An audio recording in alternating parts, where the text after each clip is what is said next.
Bienvenue à la seconde vidéo du DJ de A à Z. Dans cette vidéo, nous parlerons de la structure musicale.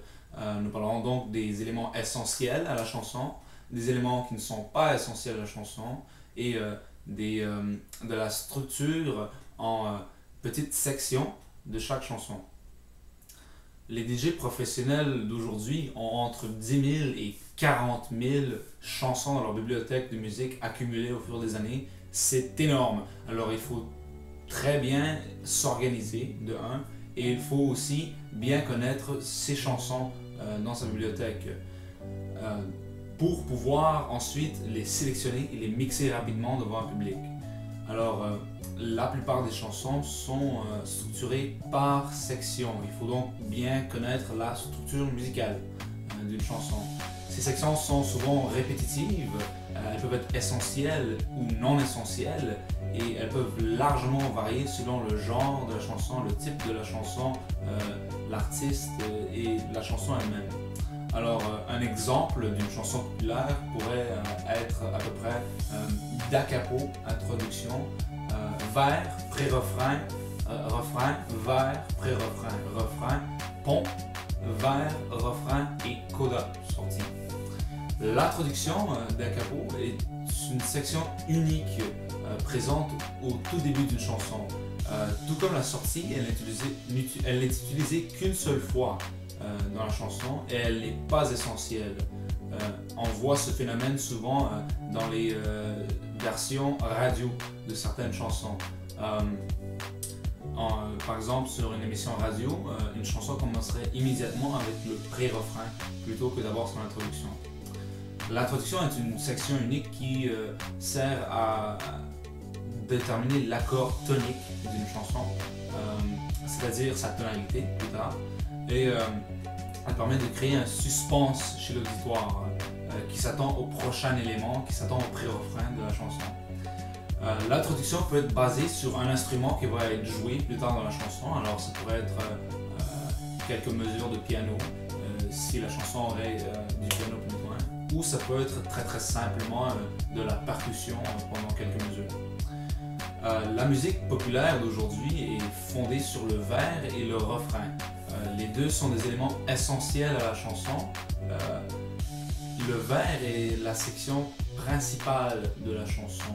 C'est le segment souvent le plus long que les autres et qui regroupe la majorité des instruments tout en un et qui est récurrent, qui arrive plusieurs fois et qui a une variation de paroles.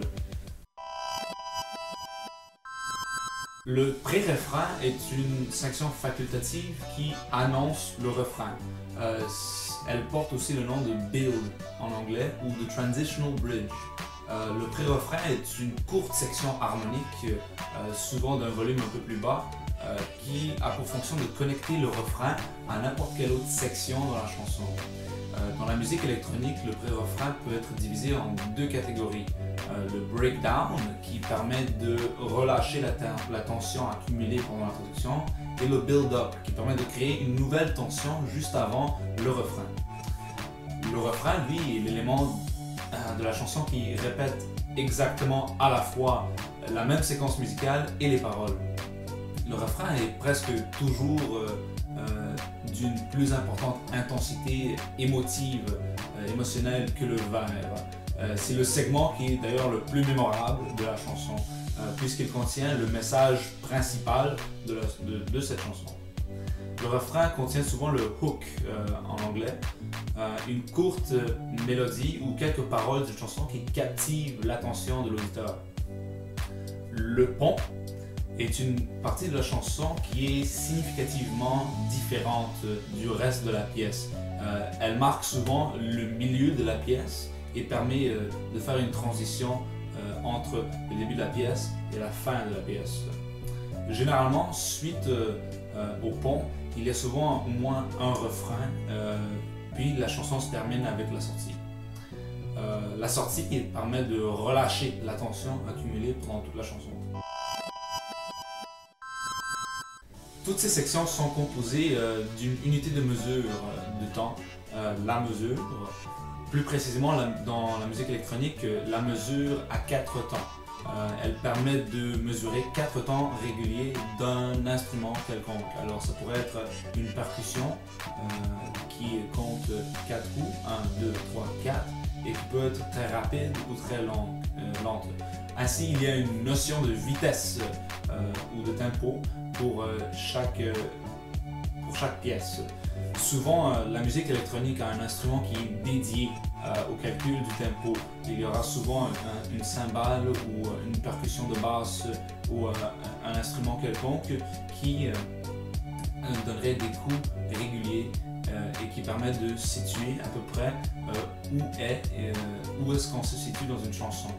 Dans les chansons électroniques, il y a aussi des petits secrets qu'on peut découvrir. Par exemple, pour annoncer la prochaine section, on peut entendre une cymbale qui joue à l'envers, donc un enregistrement joué à l'envers qui annonce un gonflement, une espèce de gonflement vers la prochaine section. Et donc à chaque section, il y a un changement des instruments qui jouent. Un verre, par exemple, peut mesurer 8 mesures, soit 32 coups de cymbale. Et à tous les 16 coups, il y aura peut-être un rajout d'instruments.